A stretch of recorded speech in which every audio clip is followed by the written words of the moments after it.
So ito siya, i-click mo. Ayan. So parang meron na tayong rear view mirror, di ba?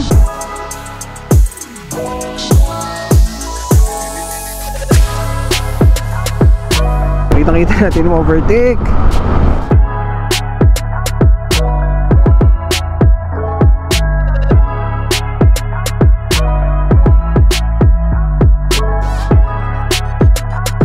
Linis na to, wala na mga cellphone dito sa tapat natin. Magkano? Ang SRP po natin dito is only Hola motoristas, hola JTR of Motor, and ito ang ating BMW F850GS. At papalagyan natin siya ngayon ng dashcam. Yes, hindi lang camera sa harap, meron din camera sa likod. At magkakaroon tayo ngayon ng malaking display para ma-monitor mo siya, and pwede mo rin siyang i-pair sa phone mo para pwede ka mag-navigate doon na mismo. So magiging malinis na to, hindi mo na kailangan maglagay ng mga phone mount dito. So tama-tama yon. Okay, pa-install na natin, let's go!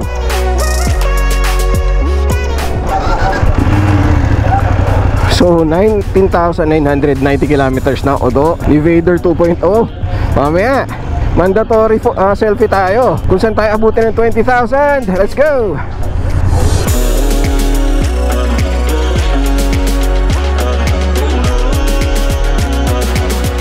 So andito tayo ngayon sa Calamba, Laguna. Galing tayong Los Baños and papunta tayo ngayon ng Pasig para sa paborito nating bilihan ng mga accessories ng adventure bike natin, which is sa Top Fit Adventure Corp.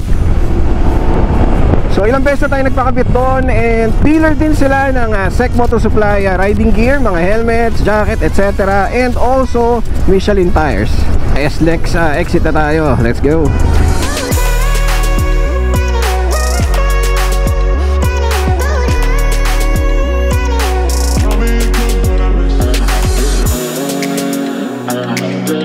Suot natin ngayon ang SEC Horizon Modular Dual Visor. Ito yung ginamit ko sa Sagada. Bagay na bagay pa yung color scheme. Ito yung logo natin, oh. Nagmukhang part talaga siya ng design. Go!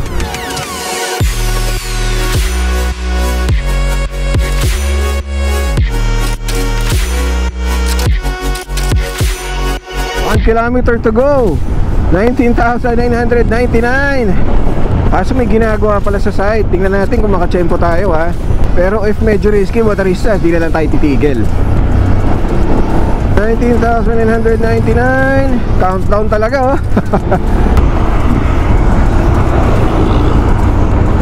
And 20,000. Happy 20,000 odometer or kilometers Vader. Picture muna.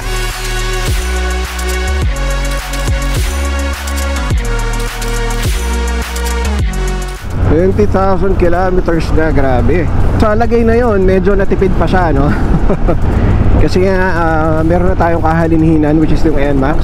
Marami rin tayong inasikaso lately, kaya hindi tayo masyado nakapag-ride.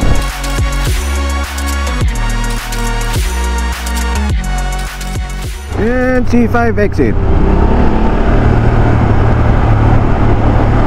Mabuhay!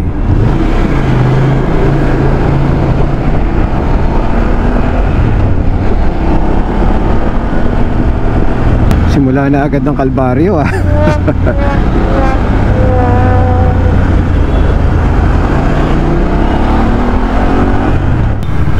Bicycle lane. Wala, marami pa rin talaga. Let's set a good example. Kahit mainit na sa hita, lahat naman ng big bike pag ganito ka traffic talagang iinit. Okay pa nga to, eh, compared din sa previous na, hindi ko na lang sabihin kung anong motor, pero meron tayong nagamit na grabe yung init. Very good, Kuya Angkas. So, pwedeng ganito, no? Sana may ganito. So isang lane hahatiin. Yung nasa right side is the bike lane. Ito naman for motorcycles, kasi hindi naman kakasya yung 4 wheels dun. So ideal siguro yun, ideal scenario. Yan ang mga kalsada sa Pilipinas, oh. So may humihingi ng sticker sa atin. Buti naabutan natin at accessible ang sticker.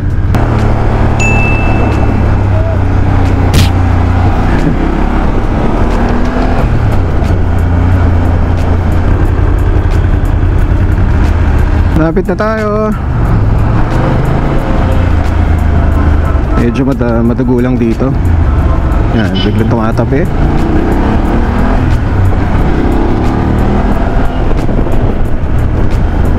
right side na tayo.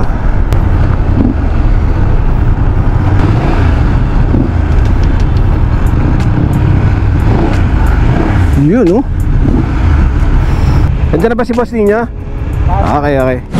Alright, so andito na tayo sa top fit. Maya-maya hintayin na natin yung installation. So pakita ko sa inyo. Let's go.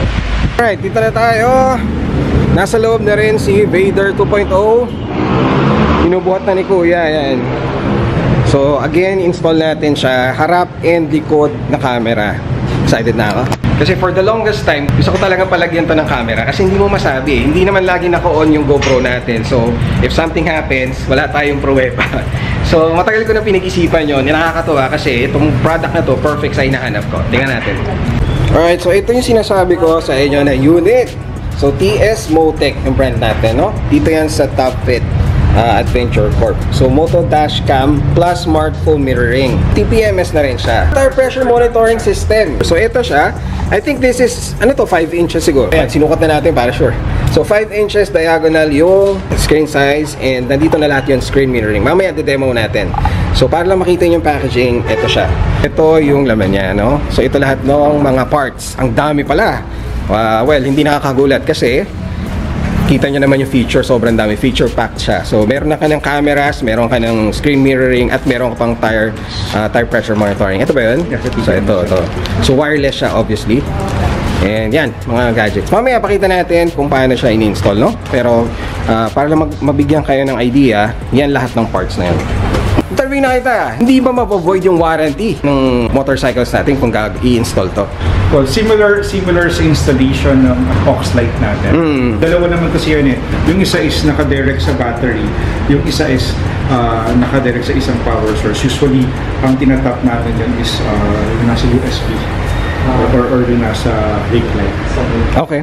So it's ano lang, positive, negative lang siya. Similar sa auxiliary light. So, baka matakot sila ma-avoid yung warranty. Okay, sige, simulan na natin. Ito yung nagwo-wonder ako kung anong itsura ng bracket. Kasi yung 750 GS motoristas, hindi siya adjustable yung height, no? Yan. So, itong F850 kasi adjustable siya. So, nagwo-wonder ako kung magfi-fit din yung natin, mount. Ito siya. Dito mapupunta yung display natin. I'm not sure kung gaano kataas. Hopefully mas malapit dito para mukha siyang dalawang screen lang, no? Pero yeah, we'll find out siguro. Ang maganda doon, hindi mo na kailangan to. Lilinis na to, wala na mga mounts ng cellphone. Tapos yung cellphone mo will be inside your bag. So protected na siya, hindi mo na matatakot na malaglag or what. So doon na nakalagay lahat. Mga clamps. Parang silencer to, ha.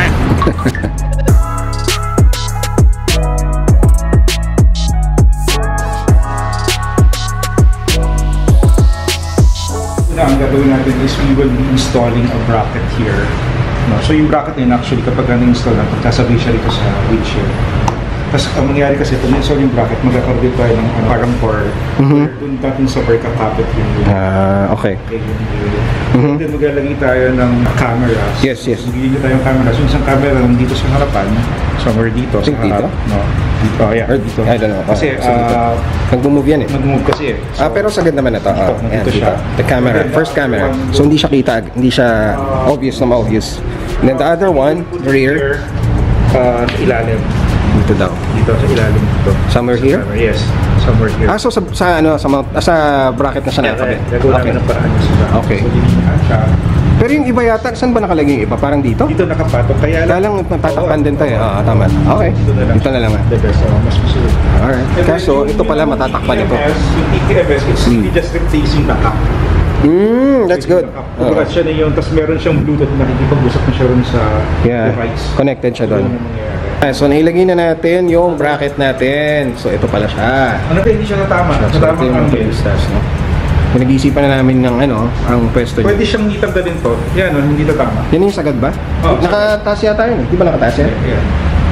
Nakababa yan. Yun pala eh. May space pa. So kapag binaba, okay, nice. So for reference, ito yung sa 750 GS niya. Nandito siya sa taas. Dahil magkaiba nga kami nung dito, no? Yung mount for the windshield, yung assembly. Ganyan yun sa kanya. So nakalutang siya. Okay lang din pala yung space. Kala ko sobrang taas nung una. Gusto ko kasi magkalapit sila eh. Yan. That's it. So ganito yung magiging tsura.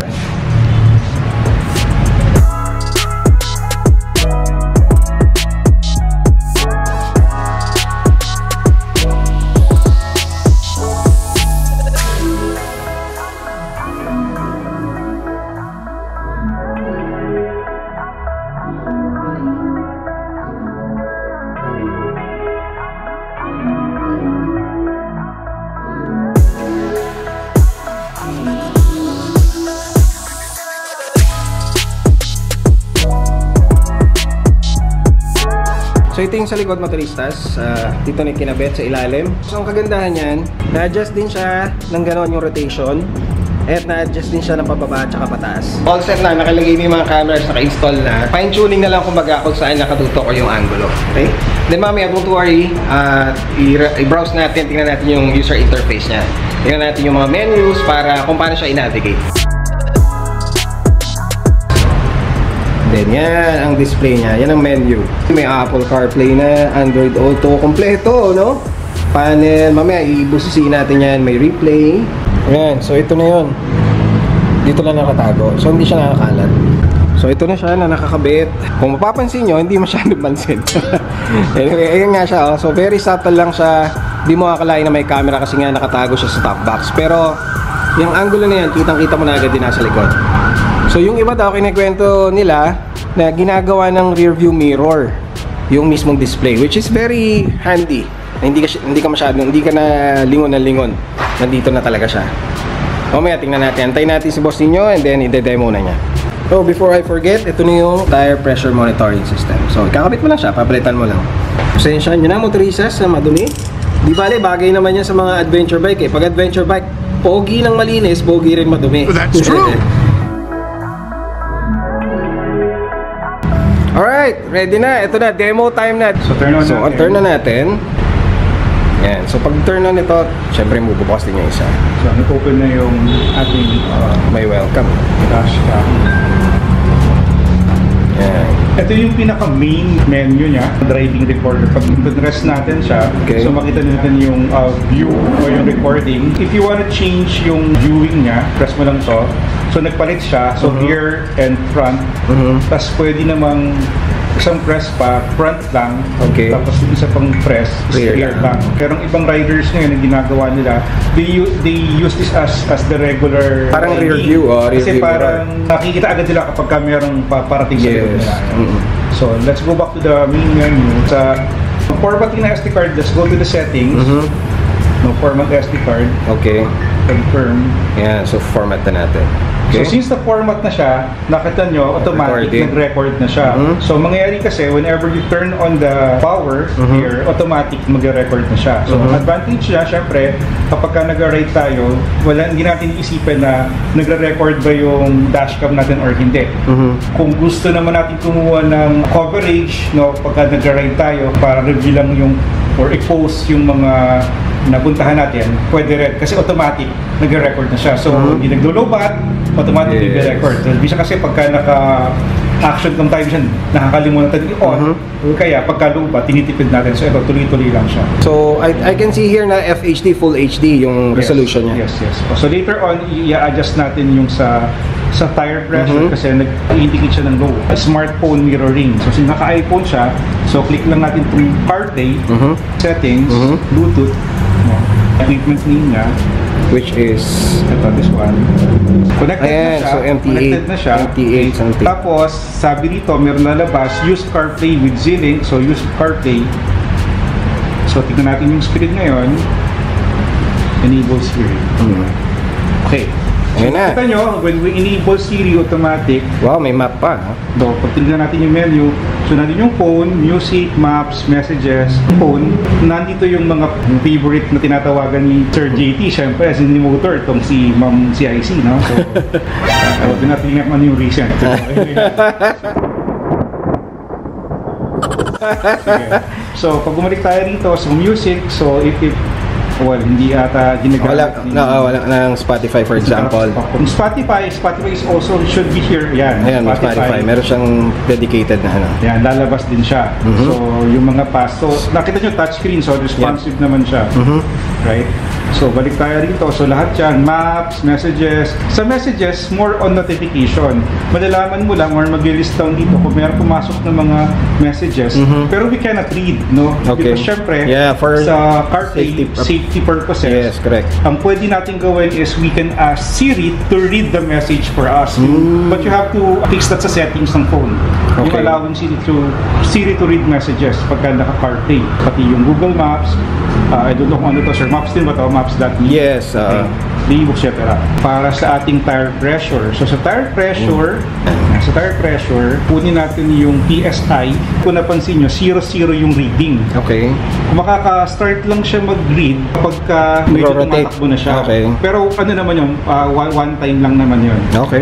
Inikot namin yung rear tire para matry natin kung magre-read. Ayan, nag-read na siya. So 29 PSI. Release siya ng hangin nung kinabit natin yung sensor. Nung kinabit yan kanina, mayroong lalabas sa konting hangin. Yeah. To engage dun sa sensor. So, kapag ka naman while riding, kapag ka gusto mo lang ito na yung parang yung PSI. Yes, yung iba ginagamit yung panel na to kasi at the same time namumonitor niya yung naka-miles per hour siya. Alam ko pwede ko rin kung iset sa kilometer per hour yan. Ayan, nice. Speed unit. Kasi hindi tayo sanay sa miles per hour. Wala tayo sa US. Kilometers talaga. So, metric. Tapos pati yung compass. Makita lang natin, so meron na tayong recording para lang makita kaya pa paano playback tayo. Yan. So ito na yung mga files. Yan yung mga files, no? So kung papamasinin nyo sa files, sa bandang dulo merong F sa B. So front camera, back camera. Okay. Yan. So back camera, pagka pinlay natin, so syempre mamaya mas makikita nito ni motor kapag nag-ride na siya pagdating sa bahay.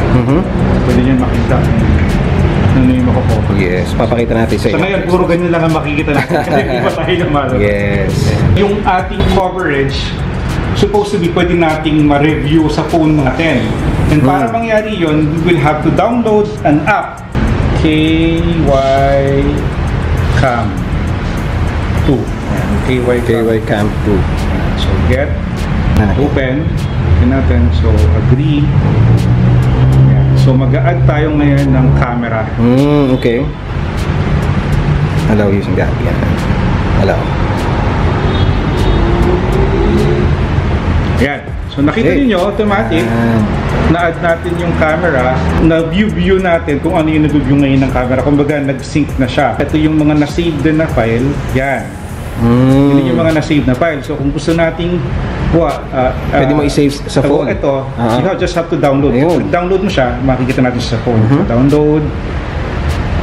Download din agad.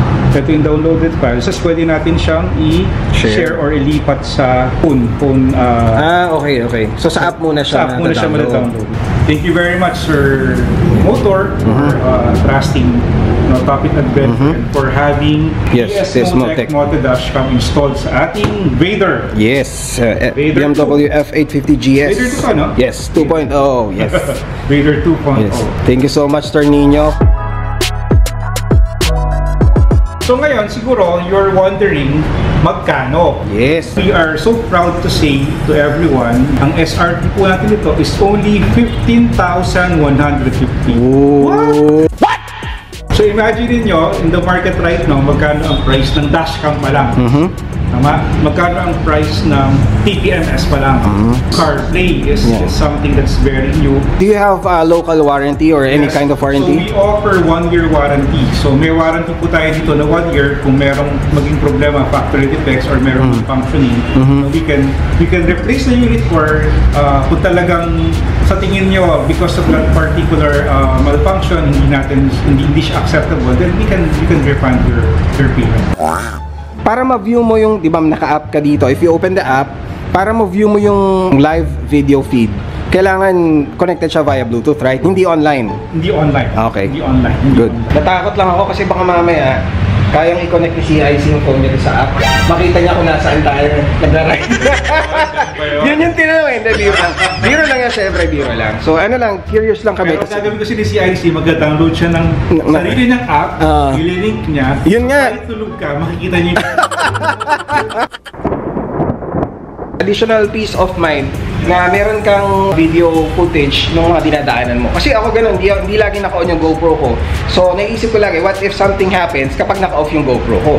So, wala akong pruweba, di ba? Lalo na ngayon, maraming mga nakita natin sa social media na mga scam, di ba? Mga nagkukunwari na nabangga mo or what. So, this will protect you as well. Thank you so much and excited na akong gamitin to. Yes. Alright, so tapos na tayo dito and nakalagay na ang ating TS Motec Moto Dashcam. So salamat ulit boss ninyo. Nasa kanya yata. Thank you. Ayan, so paalis na tayo pa. Uwi na tayo. Bro, thank you pag ganun ako, U-turn. Habang naka-go. Thank you.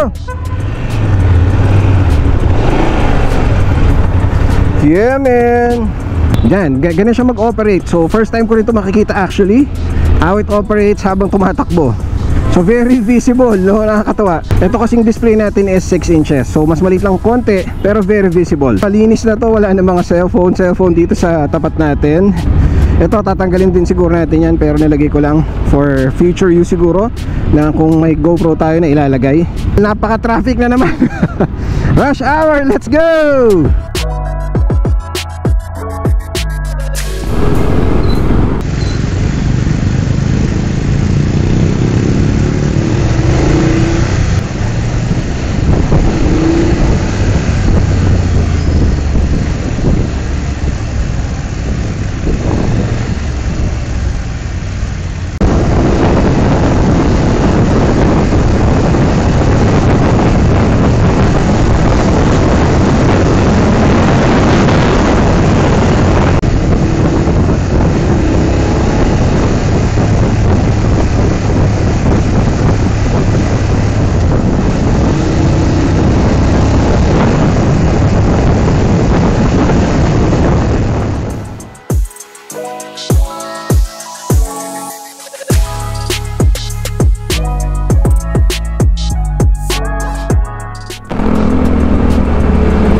So far so good. I'm not sure kung biglang pag may notification tayo magre-reflect din sa tapat. Pero sabi ko sa inyo, I'll keep you posted, no? Update ko kayo sa mga observations ko and all. Ayan, medyo padilim na. Papakita ko rin sa inyo kung ano itsura nito kung gabi.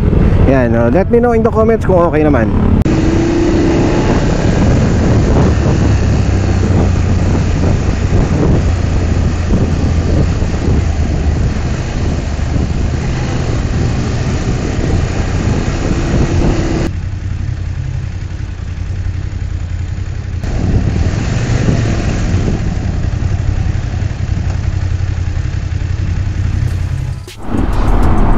Gali.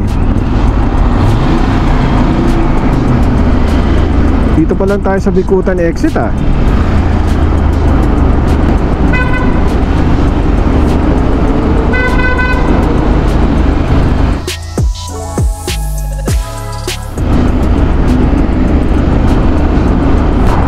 So ito siya, i-click mo. Ayan.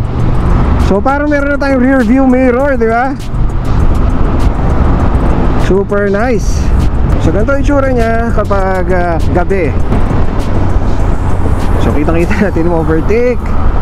So kahit ma-vibrate, no, I mean kasi yung kalsada, hindi siya ganoon ka nagsishake. So very stable naman siya. And also, considering na madilim na, mas mukha siyang maliwanag actually yung kuha niya. Mas mukhang maliwanag kaysa dun sa actual na nakita mo ng naked eye. So very nice.